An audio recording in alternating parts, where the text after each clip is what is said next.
You know, when you walk down your driveway and open your mailbox, or when you drop a letter into one of those iconic blue collection boxes on the corner, there's this almost like magical expectation to it. Oh, absolutely. You put a stamp on a piece of paper, write a few lines of text on the front, and somehow, within a few days, it ends up exactly where it's supposed to be. Anywhere in the world, really. Right, anywhere. And it feels like a simple, everyday, totally mundane routine. But when you actually peek behind the curtain, every single piece of mail you send is essentially auditioning for a robot. I love that. It's this high-stakes, high-speed geometric puzzle. That is a brilliant way to frame it because, from the outside, it looks like a purely human exchange. You write to a friend or like a business sends you a catalog. Yeah.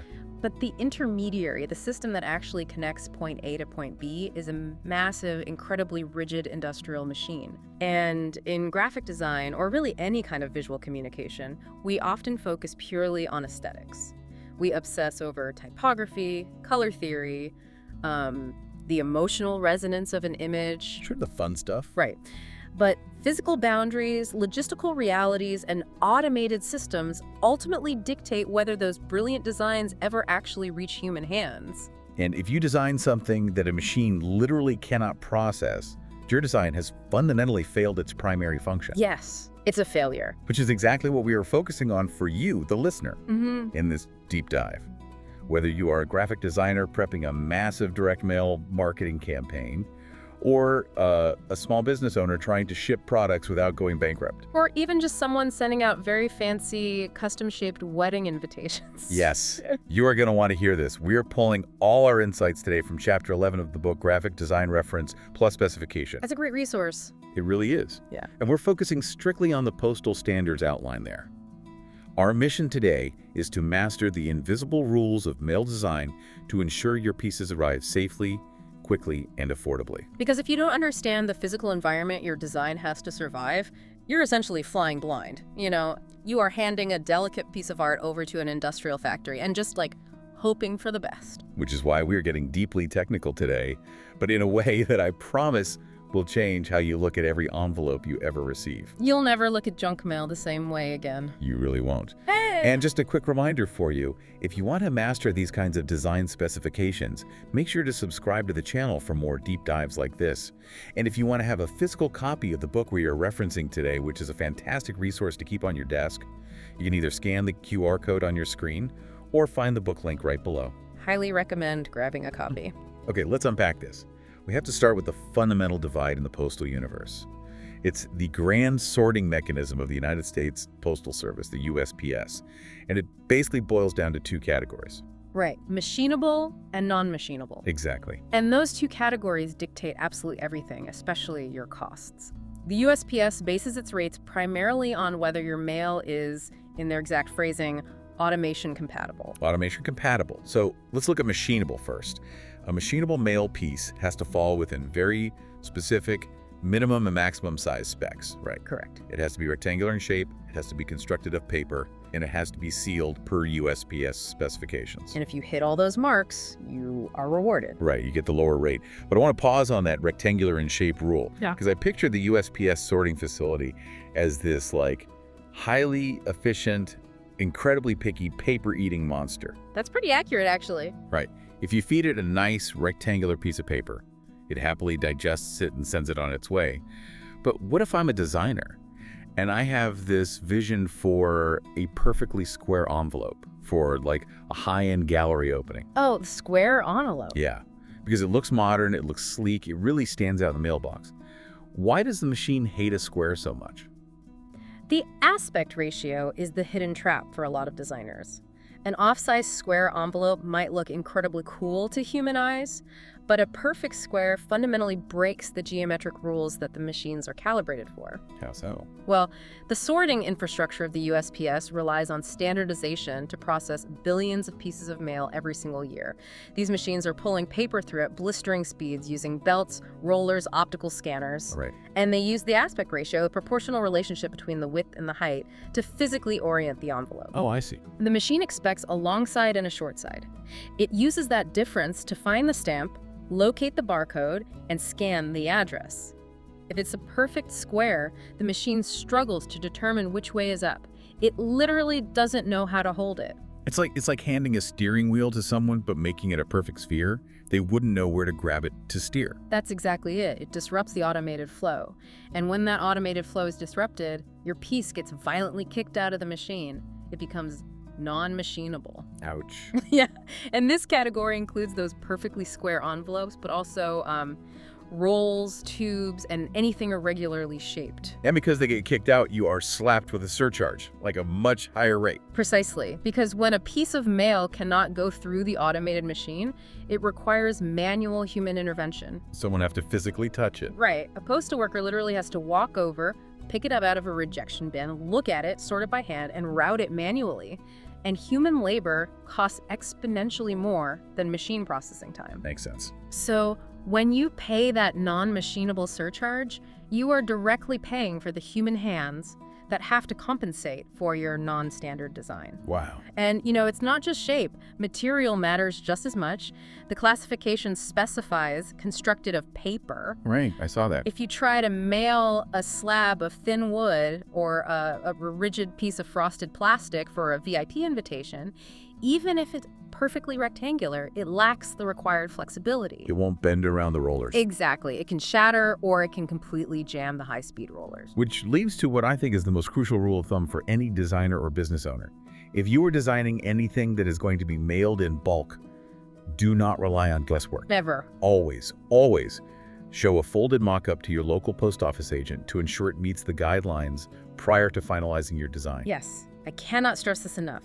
Do not wait until you have printed 10,000 copies of a die-cut, tri-fold, square brochure to find out if it's machinable. Right, because then you're stuck. You are.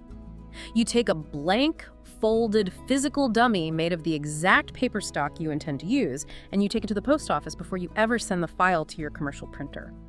The heartache and the financial ruin that one simple action can save you is immense. Absolutely. Because if you guess wrong, your client isn't just paying a few cents more, they might be paying double the postage on a massive mailing. Which could blow the entire marketing budget. And totally ruin your reputation as a designer. Yeah. So, knowing that we need to appease these high-speed sorting machines, let's get into the exact geometric diets they require. The Postal Service breaks down mail into 4 main types with very strict size and thickness categories. Right. Let's start with the smallest. The postcard. Yeah. In postal terms, a postcard is strictly defined as a rectangular card stock mail piece not contained within an envelope. Sounds simple. It seems simple, but the physical dimensions are incredibly tight. Right. To understand the size of a standard postcard, imagine a standard 3x5-inch index card. That is the absolute minimum floor. The minimum height is 3.5 inches, and the minimum width is 5 inches. And if you shave even a 1/4 inch off that index card size, the machine literally cannot grip it properly as it passes between the conveyor belts. It just zips through. Exactly. On the upper end, the maximum height is 4.25 inches and the maximum width is 6 inches. But the thickness is where it gets really, really microscopic. Right, the minimum thickness is 0.007 inches, and the maximum is 0.016 inches. Yeah. To give you some physical context on that thickness, 0.007 inches is roughly the thickness of that standard index card we just mentioned. Okay. If you choose a paper thinner than that, the automated machines will likely tear it to shreds. Or 2 cards will stick together due to static electricity and get completely misrouted. Oh, wow. I didn't even think about static. Yeah, it's a huge issue in those machines. But if you go thicker than 0.016 inches, say, you try to use a super thick, luxurious, triple-pasted cotton paper, it might not bend properly as it whips around the 90-degree turns inside the sorting machine. Okay, so moving up from the postcard, we have the letter. This is defined as a small, rectangular mail piece. Mm-hmm. The minimum size is exactly the same as the postcard, right? 3.5 by 5 inches. Right. But the maximum size extends significantly to 6 1/8 inches high by 11.5 inches wide. And the maximum thickness jumps up to 1/4 inch. Plus, there's a weight limit here, which is a maximum of 3.3 ounces. That 1/4 inch thickness rule for letters is absolutely critical, and it trips up a lot of marketers. Okay, let's play out a scenario here. Say I'm sending a standard business letter, but I decide to include a bulky promotional item to get the client's attention. Like what? I tape a customized plastic pen, or a thick metal lapel pin, to the letter inside the envelope. What happens? Well, if that pen or pin causes the envelope to bulge even slightly beyond that 1/4 of an inch at its thickest point, it instantly fails the letter classification. Instantly. Instantly. The optical sensors measure the thickness as it enters the stream. If it's too thick, the machine diverts it, because a bulge like that will catch on the sorting gates and literally tear the envelope open. Spilling your lapel pin right into the gears of the machine. Exactly. So it gets bumped out of the letter category and becomes classified as either a flat or a parcel, which completely changes your postage rate. You just quadrupled your mailing costs because of a cheap promotional pen. Wow. Which perfectly transitions us to the next category, the large envelope, also known as a flat. Right, the flats. The dimensions step up again here. The minimum height is 6 1/8 inches, up to a maximum of 12 inches. The minimum width is 11.5 inches, up to a maximum of 15 3/4 inches. And the thickness. The thickness has to be a minimum of a 1/4 inch, picking up exactly where the letter left off, up to a maximum of 3/4 of an inch thick. And the weight limit is 13 ounces for first class or 16 ounces for standard class. Flats are where you see a lot of large magazines, thick product catalogs, and those standard 9 by 12-inch manila presentation envelopes. But the key word in the postal lexicon for this category is flexibility. Right. I was just thinking about that. What if I'm a professional photographer and I need to mail an 8 by 10 portrait to a client? I put it in a 9 by 12 flat envelope, but I really don't want it to get bent in transit. Naturally. So I slide a rigid heavy-duty piece of cardboard into the envelope right behind the photograph. It fits the dimensions perfectly. It's under 3/4 of an inch thick. Am I good to go? No, you've just created a major problem for yourself. Really? Yeah, a flat has to be able to bend to a certain degree to physically make it through the flat sorting machines, which weave the envelopes through this serpentine path of belts. If you put a rigid piece of cardboard inside that 9 by 12 envelope, it loses that required flexibility. When the machine tries to bend it around a curve, it will just jam. So by trying to protect the contents, I inadvertently change its postal classification. Exactly. It is no longer a machinable flat. It must be processed manually as a non-machinable parcel, and you'll be charged accordingly. That is such a subtle trap. I would have totally done that. Finally, the fourth category is the package, or parcel. In postal terms, a package is strictly defined as a 3-dimensional mail piece contained in a box, thick envelope, or tube.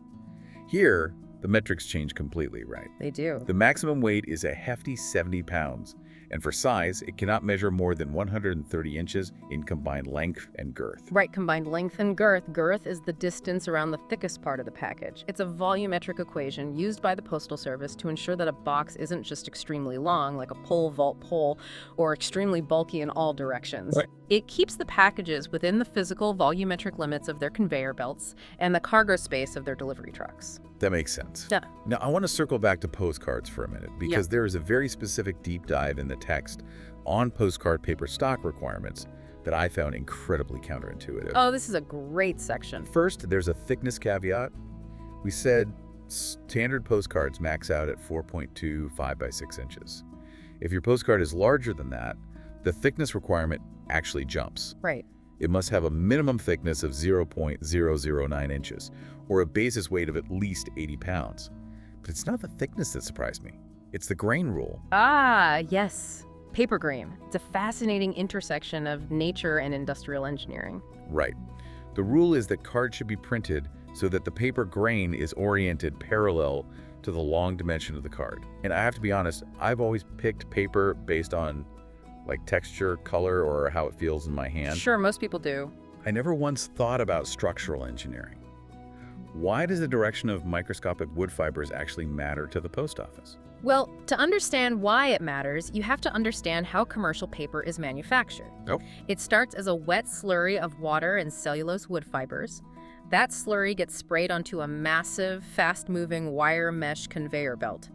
Because the mesh is moving forward rapidly in one direction, the flow of the water causes the majority of those tiny microscopic wood fibers to align themselves parallel to the direction the machine is moving. That makes sense. As the paper dries and is pressed into large rolls, that alignment becomes permanently locked in.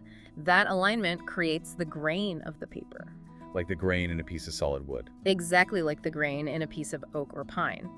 And just like solid wood, paper behaves very differently depending on how you interact with that grain. Paper folds much easier parallel to the grain, and it actively resists bending when you try to fold it across the grain. Oh, wow. So when the USPS says the grain must be parallel to the long dimension of the card, it means they want the card to be as rigid as physically possible along its longest edge. Because that long dimension is the path of travel through the sorting machine. Precisely. The pneumatic rollers are grabbing the card and shooting it forward along its long axis at incredible speeds. If the grain were parallel to the short dimension, what commercial printers call short grain, the card would be much floppier along its path of travel. It would lack the structural integrity. Exactly. When it hits a mechanical diverter or a guide rail at high speeds, a short grain card will just crumple like an accordion. Long grain cards are more rigid along the path of travel and significantly less likely to jam the automated postal equipment. That is just incredible. The idea that a graphic designer needs to actively tell their commercial printer, hey, make sure you impose this artwork on the parent sheet so that the final cut yields a long grain postcard. If you don't know that, you are completely oblivious to the fact that you might be engineering a massive paper jam. And to help designers avoid that, the postal guidelines explicitly list allowed commercial paper stocks for these automated postcards. What do they recommend? They recommend 90-pound index stock, 120-pound offset, or 100-pound tag paper. It mentions that cover stock is also suitable, but with a heavy caution to check with a postal agent to ensure it has the proper weight and rigidity. Because again, the machine doesn't care about your beautiful matte finish or your embossed logo. No, it only cares about the physical mechanics of the paper interacting with rubber rollers. Okay, so we've survived the physical gauntlet. We have our perfectly dimensioned, perfectly grained, mathematically flawless mail piece ready to go. The next massive variable is how fast can we get it there and what is it going to cost? Which brings us to rate classifications and delivery times. Yeah, the menu of options here represents a direct inverse relationship between speed, preparation, and cost. You can have it delivered incredibly fast, you can have it delivered incredibly cheap, or you can have it be incredibly easy to prepare, but you can rarely have all three at the same time. Let's run through the domestic delivery options in the United States first. At the very top, you have Express Mail. This is a premium delivery service providing guaranteed 1 to 2 day delivery for documents that fit within specific USPS Express envelopes. Right. Pricing is based entirely on weight and the distance it has to travel, and it automatically includes signature proof of delivery and tracking. Then, a step down, you have Priority Mail. This ensures an average 2 to 3 day delivery for packages up to 70 pounds and measuring up to 108 inches in combined length and girth. Those are your premium retail level speeds. When you absolutely need a physical object moved across a continent in 48 hours, this is the dedicated air freight infrastructure you are paying a premium for. Then we hit First Class Mail. This is used primarily for everyday correspondence. It's available for letters, envelopes, and postcards weighing 13 ounces or less. Delivery is ensured within 1 to 3 days. This really feels like the default setting for most of us. You put a single stamp on an envelope, drop it in a box, and it goes first class. It is the default, and it is highly efficient for individuals. But once you move past individual correspondence into the realm of business, publishing, or large-scale commerce, paying first-class rates for 50,000 catalogs becomes financially impossible. Right. That's where we enter the deeply discounted classes. Like periodical mail. This is a specific classification for newspapers, magazines, and newsletters. It qualifies for a discounted rate with an average delivery of 1 to 7 days. Yeah. But there are no special services like tracking or insurance available for this option. Yeah. Then we get to the heavy hitter for direct marketers, which is bulk rate, also called standard rate. This is where the internal mechanics of the USPS and the responsibilities of the sender really intersect. To get the bulk rate discount, you have to meet strict minimums, usually sending at least 200 identical pieces or 50 pounds of mail at one time. Okay. The individual pieces must weigh less than 16 ounces, and the delivery window opens way up. It can take anywhere from 2 to 9 days to arrive. But the real catch isn't the speed, it's the labor. Right. Why is bulk mail so much cheaper? Do they just give volume discounts to big businesses to keep their loyalty? It's not just a volume discount. It is a literal transfer of labor from the postal service to you, the mailer. Oh. Normally, if you drop 1,000 letters in a mailbox, The USPS has to collect them, scan them, verify every single address, sort them by state, then by city, then by zip code, and finally by the specific route the letter carrier walks. That is a massive amount of computational and physical labor. Yeah, that's a lot of work. With bulk mail, you are required to do all of that before you hand it over. How does a business actually do that? You use specialized USPS-certified software to scrub your mailing list.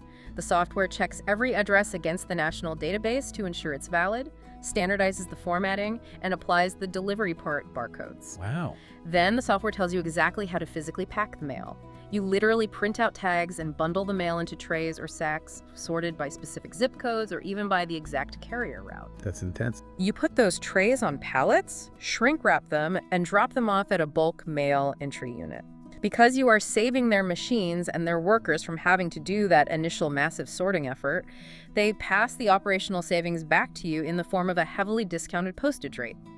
You trade away speed, you pay an annual permit fee, and you take on the labor of presorting, all in exchange for incredible cost savings. Okay, that makes perfect sense. Now, here is a classification that I think is super relevant to you, the listener, especially if you are an independent creator or a small business owner. Yeah.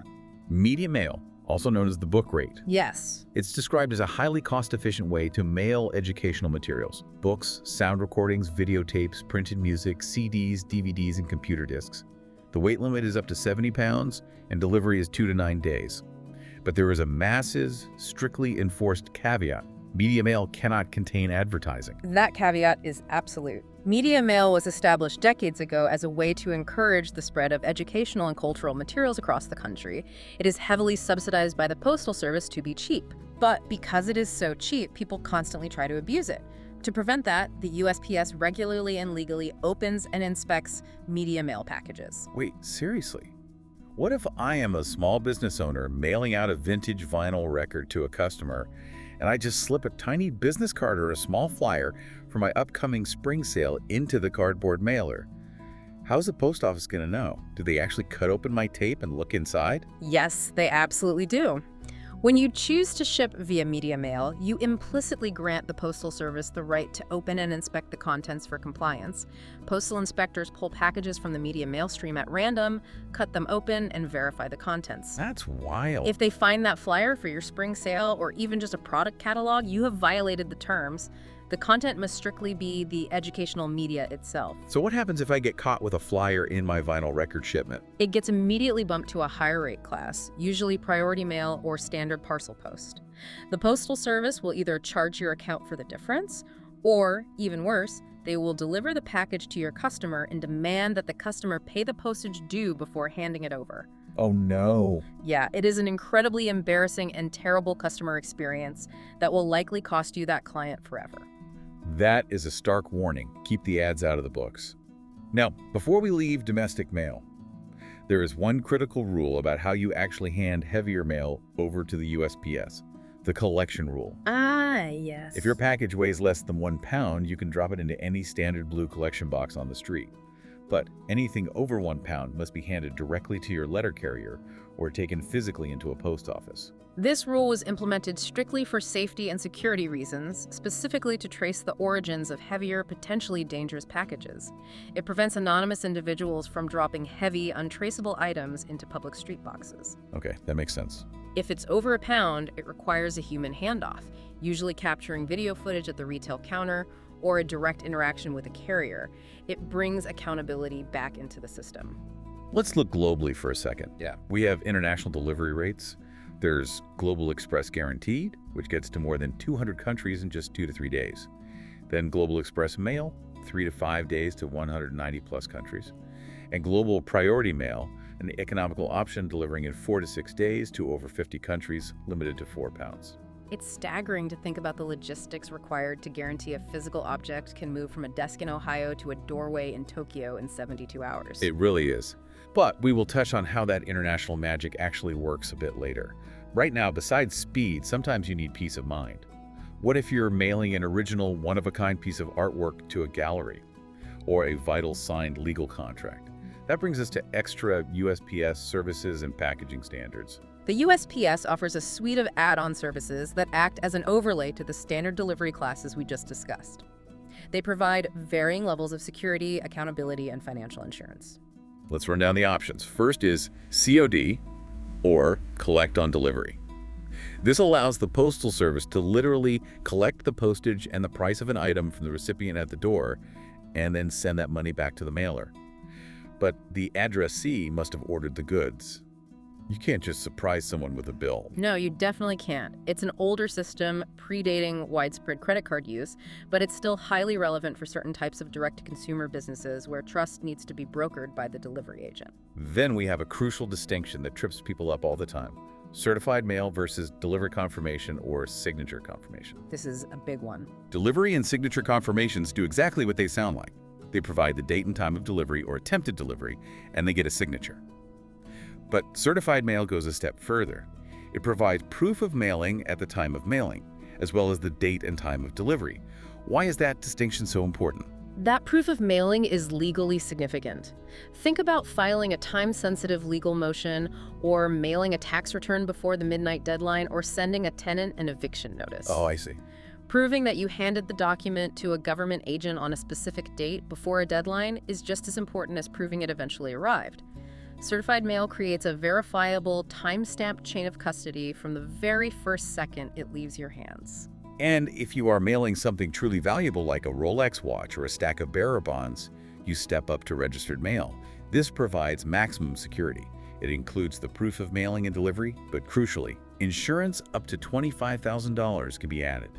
Compare that to standard insured mail, which only provides coverage up to $5,000. Registered mail is fascinating because it's treated completely differently within the physical postal network. Really? How so? It doesn't just ride along a conveyor belt with the postcards. It is kept under lock and key, often transported in special locked safes or secure cages within the sorting facilities. Wow. Every single postal employee who touches a registered package has to sign for it, creating an unbroken, fully auditable trail of human custody. That's why you can insure it for up to $25,000. The system is designed to make it nearly impossible to lose without knowing exactly who lost it. Now, to utilize any of these services, you have to actually package the item correctly. And there is a very specific set of packaging standards for mailing. The foundational rule is to choose a box with enough room for cushioning materials. That's common sense. Yeah. But here's a big one. If you are reusing a box, you must cover all previous labels and markings with heavy black marker or adhesive labels. Again, this goes back to the robot audition. Exactly. The optical scanner reading the box doesn't know context. It doesn't know that the Amazon Prime tape is from last week and your handwritten label is from today. Right. It just reads data. If you leave an old delivery point barcode exposed on the side of the box, the machine might read that barcode first, act on it, and route your package right back to a fulfillment center in Nevada instead of to your customer in New York. You have to obliterate any old routing data. Then we get to the tape. You must tape the opening of your box and reinforce all seams with 2-inch wide tape. You can use clear packaging tape, brown packing tape, reinforced strapping tape, or water-activated paper tape. But then we hit the strict prohibition. It explicitly says, do not use cord, string, or twine. They can get caught in mail processing equipment. So what does this all mean for the romantic image of the brown paper package tied up with string? It means the romantic image is dead. Right. Or rather, it is a living nightmare for the USPS. I always picture a piece of string getting caught in a high-speed sorting machine like a shoelace getting caught in an escalator. It is catastrophic. That is exactly what it is. The evolution of packaging standards directly mirrors the evolution of technology. In the 19th and early 20th centuries, when mail was sorted entirely by hand, tossed into canvas sacks, and moved relatively slowly by train, tying a package with heavy twine was the best, most secure way to keep it closed. Human hands could easily handle a knotted string. Sure. But today, that same package is flying along a rubber conveyor belt at meters per second. It is passing through mechanical diverters, high-friction rollers, and robotic arms. Right.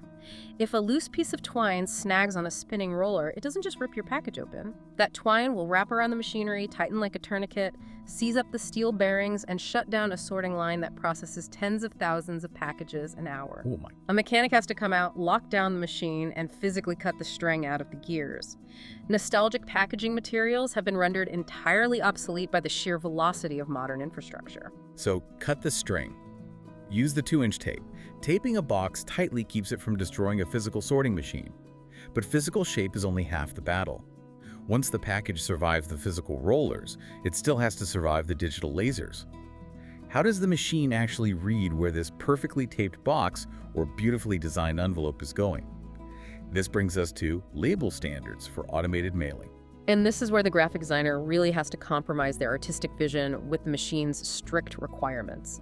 Because pieces qualifying for automation rates need to meet highly specific addressing, barcoding, and ink standards. Let's look at the barcodes first.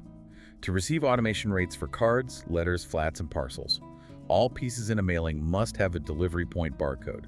Automation rate flats can use what's called a ZIP+4 barcode, and parcels need a 5-digit barcode.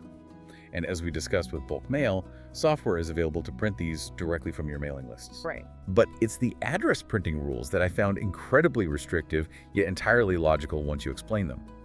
The standard dictates you must use dark, non-metallic ink printed against a white or pastel background for high contrast. And if necessary, areas of dark solid color on a mail piece must be left color-free in the address area. The absolute key word in that entire specification is non-metallic. Yes. Why the ban on metallic ink? Let's say I'm designing invitations for a New Year's Eve gala. I want to use a rich, matte black envelope, and I want to print the guest's address in a stunning, shimmering metallic silver ink. It looks incredibly premium. Why won't the machine read it? To understand why the machine fails, you have to understand how optical character recognition, or OCR, scanners work. As your black envelope flies past the scanner at high speed, the machine fires an incredibly bright burst of light at it. It is essentially taking a high-contrast digital photograph of the mail piece and using software to translate the shapes of the letters into digital text. It relies entirely on the sharp contrast between the dark ink absorbing the light and the light background reflecting it. Metallic ink contains actual microscopic reflective particles, usually aluminum or bronze powder. Oh, I see where this is going. When the scanner shines its intense light onto the envelope to read the text, those metallic particles act like millions of tiny mirrors. They reflect the light directly back into the scanner's optical lens, effectively blinding it. It's exactly like shining a high-powered flashlight directly into a camera lens. Precisely. The OCR software doesn't see elegant silver typography, it just sees a glaring white blur. The contrast is destroyed, the address is unreadable, and the envelope gets kicked out to a human operator. Wow.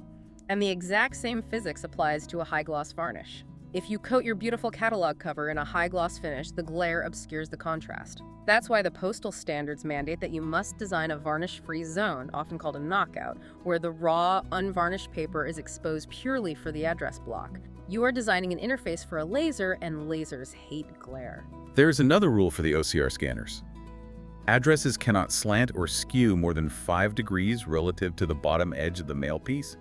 I've seen designers try to put addresses on a cool, jaunty 45-degree angle to make it look dynamic. Why does the machine care if the text is slightly tilted? It comes down to how the algorithmic translation works. The OCR software is programmed to look for a baseline, an invisible horizontal line that the bottom of the text sits on. Like writing on lined paper. Exactly. It uses that horizontal baseline to predict the geometry of the letters. An A looks different from a V based on where it sits on the baseline. If the address block is tilted more than 5 degrees, the algorithm can't establish a reliable horizontal anchor. Right. The ascenders and descenders of the letters start overlapping in the computer's digital grid, and the software fails to parse the characters. If you don't speak the machine's visual language, which demands high contrast, matte finish, and perfect horizontal alignment, it simply cannot communicate with your mail piece. That concept, designing a visual interface for a laser, is just brilliant. And it extends beyond just flat cards and envelopes. Yeah. What about pieces of folded paper that are mailed without an envelope? We call these sealing self-mailers. These are your trifold brochures, your promotional booklets, things like that. The rules here are incredibly strict. Folded self-mailers need to be sealed in a very specific way to feed through the automated equipment. To understand why a self-mailer is so heavily regulated, you have to think about aerodynamics. Really? Aerodynamics? Yeah. A folded piece of paper flying down a high-speed conveyor belt is essentially a wing.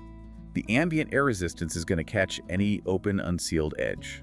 Oh, so it's going to act exactly like a parachute. The air gets inside the fold, it blows wide open, it tears, and it jams the machine. Yes. So you have to use little circular stickers called wafer seals or tabs to clamp the open edges shut. But you can't just slap a sticker anywhere. No. No, the postal guidelines provide exhaustive diagrams for exactly where these tabs must be placed, depending on the specific geometry of the fold. There are different tab placements for a double postcard size, a multiple sheet mailer, a folded self mailer, a short fold mailer, an invitation fold mailer, and a booklet with cover. For instance, a heavy booklet might need multiple tabs on the top edge and the open side to keep the pages tightly bound as it travels. And as a designer, this is a massive constraint.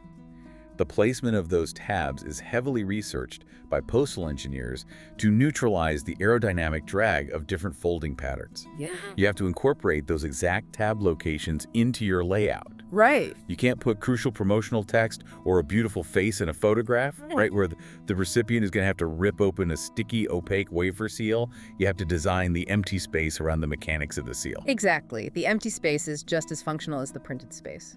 Which brings us to perhaps the most complex area of postal design. This is when you want the recipient to mail something back to you, usually without them having to hunt down a stamp. We're talking about business reply mail and courtesy reply mail. These formats are the absolute pinnacle of strict postal design because you are prepaying for a service based entirely on the machine's ability to recognize a specific proprietary code on the envelope's return journey. Let's break down the difference first. Business reply mail, or BRM, is when the sender, the permit holder, pays the postage for the response. So you get a magazine subscription card in the mail, you fill out your credit card info, and you drop it in the mailbox. You don't pay a dime. The magazine pays the postage when it arrives at their facility. Right. This requires the business to pay an annual fee, hold a permit number, and pay a per-piece fee. Courtesy reply mail is slightly different. The sender provides the pre-addressed envelope to make it easy for you to reply. Maybe it's a utility bill, but you, the recipient, still have to put your own physical stamp on it. And the design stringency for both of these, especially business reply mail, is intense. You cannot just design your own cute postage-paid graphic. The art for the indicia, which is the box in the top right where the stamp normally goes, containing the permit number, is actually supplied directly by the USPS as a locked file. And then there is the FIM, the facing identification mark. These are those vertical black bars you see at the top edge of a reply envelope, usually right next to the stamp area. Yes, the FIM. The guidelines state that the top of the FIM bars must be within 1/8 of an inch of the top edge of the envelope. And it dictates a FIM clear zone that must be exactly 1 1/4 inches wide by 5/8 of an inch high. Absolutely nothing else can be printed in this zone. The FIM is a genius piece of sorting engineering. Imagine a massive bin of raw mail dumped into the initial sorting hopper. The envelopes are facing all different directions, upside down, backward, forward. It's a mess. Total chaos. Before the machine can read the addresses, it needs to align all the envelopes so the stamp and address are in the exact same position for the scanners. It looks specifically for those FIM bars. Oh. The orientation and specific pattern of those vertical bars tell the machine instantly which way is up, whether it's looking at the front or back of the envelope, and what kind of mail it is. That's incredibly efficient. A specific FIM pattern tells the machine, hey, this is business reply mail, divert it to the accounting software to bill this specific permit account. If you as a designer decide to print your company logo slightly encroaching into that 1 1/4 inch clear zone, the machine might fail to recognize the FIM. Your reply mail gets rejected, your customer subscription is delayed, and the system breaks down. The barcode area is just as heavily guarded. The guidelines provide a diagram showing a barcode clear zone at the bottom right corner of the envelope. It's either 4 1/8 inches or 4 1/2 inches wide, depending on the specific layout, and exactly 5/8 of an inch high. And there's this incredibly specific stress-inducing rule. The leftmost bar of the printed barcode must fall between 4 1/4 inches and 3 1/2 inches from the right edge of the envelope. These fractions are not arbitrary. They correspond exactly to the physical, fixed location of the optical sensors mounted on the conveyor belts. As the envelope flies by at high speed, the sensor fires precisely at that 5/8 inch high strip along the bottom right. If your barcode is shifted a 1/2 inch to the left because you wanted more room for your typography, the sensor misses it entirely. The laser fires at blank paper and the automation fails. I have to admit, hearing all these fractions of an inch, 1/8 here, 5/8 there, a 4 1/4 inch margin, sounds terrifying for a graphic designer. It feels like one tiny slip-up in your design software could ruin a 50,000-piece direct mail campaign. It absolutely can. But the source text reveals a secret weapon. And I absolutely love this. It's called the MPA, the Mailpiece Design Analyst. They are truly the unsung heroes of the Postal Service. The text states, every major U.S. city has a USPS Mailpiece Design Analyst on staff to advise on properly designing postcards, envelopes, and packages. They provide specific recommendations on samples during the design process. They offer suggestions for the most cost-efficient design and mailing options. They even hold free, regular seminars for the business community. To find them, you just contact your main regional USPS branch. It's an incredible resource. I look at the MPA like a municipal building inspector. If you are building a house, you don't just pour the concrete and build the walls and then hope it's up to code.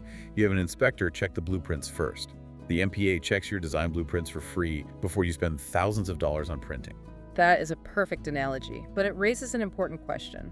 Why would the United States Postal Service dedicate significant financial resources to employ experts who provide free, highly technical design consulting to private businesses and graphic designers? Right. The government isn't usually known for offering bespoke graphic design consulting to ad agencies. It is because it is a brilliantly pragmatic, symbiotic relationship.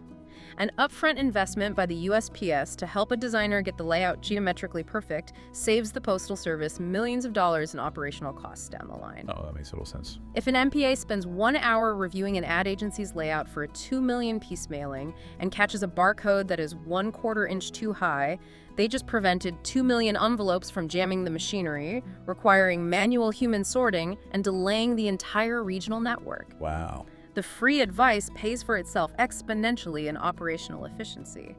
By proactively helping you design for the machine, they protect the machine. That makes so much sense. It's preventative maintenance through graphic design.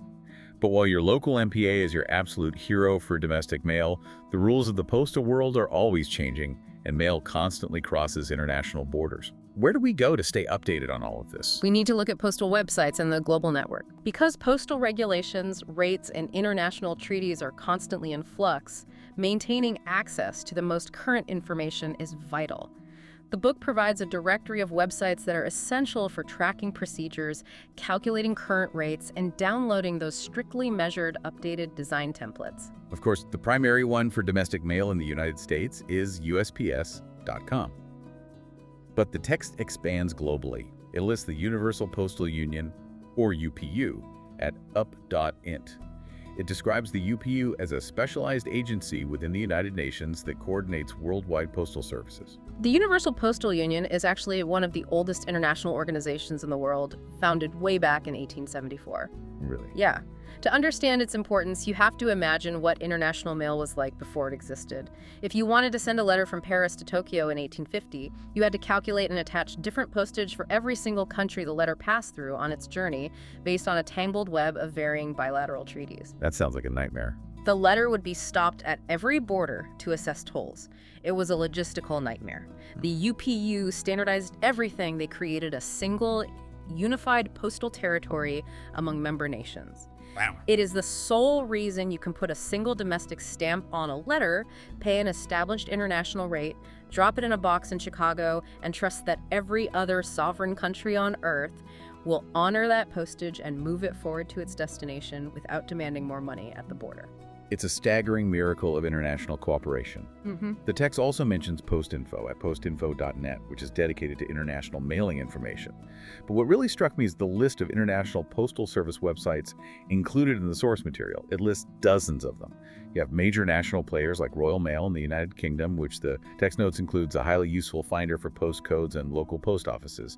You have China Post, Deutsche Post in Germany, La Poste in France, but then it lists incredibly remote places. And that highlights the true awe-inspiring scale of this physical network. It lists Allen Post, the Ascension Island Post Office and Philatelic Bureau, the Pitcairn Island Mail and Stamp Service, the Maldives Post. I looked it up. Pitcairn Island has a population of about 50 people. It's an incredibly remote volcanic rock in the middle of the Pacific Ocean. Yet, from USPS.com in America to the Pitcairn Island Mail Service, there is a globally agreed-upon framework holding the world's physical communication together. How does a letter from a desk in Texas actually transfer custody to an island with 50 people? It relies on a meticulously choreographed chain of custody governed by those UPU standards. Your letter leaves Texas, goes through the automated sorting we discussed, and gets routed to an international service center, essentially a postal airport terminal. Oh. There, it is placed in a standardized international mail receptacle, often a specific type of blue or orange sack, which is barcoded and manifested. That sack is loaded onto a commercial cargo plane. When it lands in a transit hub, say, New Zealand, the Postal Service there scans the manifest, accepts custody, and routes it to a supply ship that makes the rare journey to Pitcairn Island.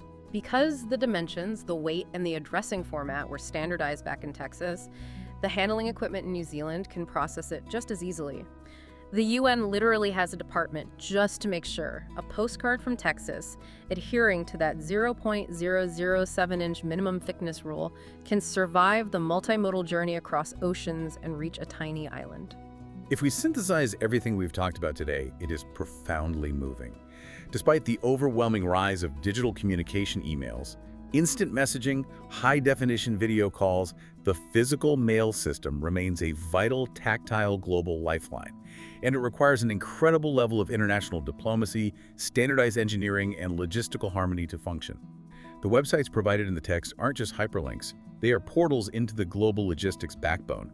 They represent physical agreements between nations to carry each other's burdens. It's a testament to human organization. We built a machine that spans the entire globe, but that machine only works if we follow its geometric rules. So let's summarize what we've unpacked today in this deep dive into postal standards. We started by looking at the postal system not as a friendly neighborhood service, but as a rigid, automated industrial machine. We explored how physical dimensions, from the exact rectangular aspect ratio required to find up to the 130-inch combined length and girth limit of a massive package, dictate whether a piece of mail is machinable or whether it faces a costly, non-machinable surcharge. We dove into the microscopic realities of paper manufacturing. We learned how the cellulose fibers must align parallel to the long edge of a postcard to create the structural rigidity necessary to survive high-speed pneumatic rollers without crumpling. We navigated the complex trade-offs between speed, labor, and cost. From the guaranteed premium 1 to 2 days of express mail to the heavily discounted, incredibly labor-intensive world of bulk rate, where the sender takes on the burden of software-driven presorting. We explored the strict advertising bans of media mail and the very real threat of postal inspection. We learned about the extra services, how certified mail creates a legal, time-stamped proof of mailing, and how registered mail acts as a moving, heavily audited fortress for valuables up to $25,000. We discussed the strict prohibition of nostalgic packaging like string and twine, recognizing how the sheer velocity of modern sorting requires the slick, uncatchable surface of 2-inch wide tape to prevent catastrophic mechanical failures. And we faced the strict geometry of designing for the robots. We learned why metallic ink physically blinds optical scanners, why gloss varnish creates unreadable glare, and why a baseline skew of more than 5 degrees causes a software translation failure. We mapped out the exact fraction of an inch clear zones required for the facing identification mark and the barcodes on business reply mail to ensure the machine can orient and build the envelope correctly. But importantly, we also found the human element amidst all this cold automation. The mail piece design analyst, the local government-employed expert ready to help you navigate these fractional measurements to ensure your artistic vision can safely travel through the infrastructure without causing a paper jam. And finally, we traced the path from a local blue collection box all the way up to the Universal Postal Union at the United Nations, connecting the local designer to a global network. So bringing this all back to you, the listener. If you are prepping a massive marketing campaign for a client, sending out highly customized wedding invites, or shipping vintage products from your small business, respecting these technical specifications doesn't limit your creativity. Quite the opposite. Mastering these rules ensures that your creativity actually reaches its audience. It prevents your budget from being swallowed by non-machinable surcharges, and it guarantees that your beautifully crafted message doesn't end up shredded in a sorting machine because the paper grain was wrong, or an edge wasn't tabbed shut to prevent aerodynamic drag. It is entirely about respecting the medium you are working in. In this case, the medium isn't just the paper and the ink. The medium is the entire global postal infrastructure. When you design for the machine works for you. As always, thank you for joining us on this deep dive. We hope it fundamentally changes the way you look at the mail sitting on your desk right now. I want to leave you with one final thought to ponder. Next time you hold a piece of junk mail or a beautifully crafted postcard, don't just look at the typography or the image. Look at the empty spaces. Look at the precisely measured barcode clear zones, the lack of varnish over the address block, the exact placement of the wafer seal on the folded edge. Ask yourself, how much of our physical world is secretly designed not for human eyes, but for the invisible machines that run our infrastructure? It's a high-stakes geometric puzzle, and the robots are always judging the audition. Until next time.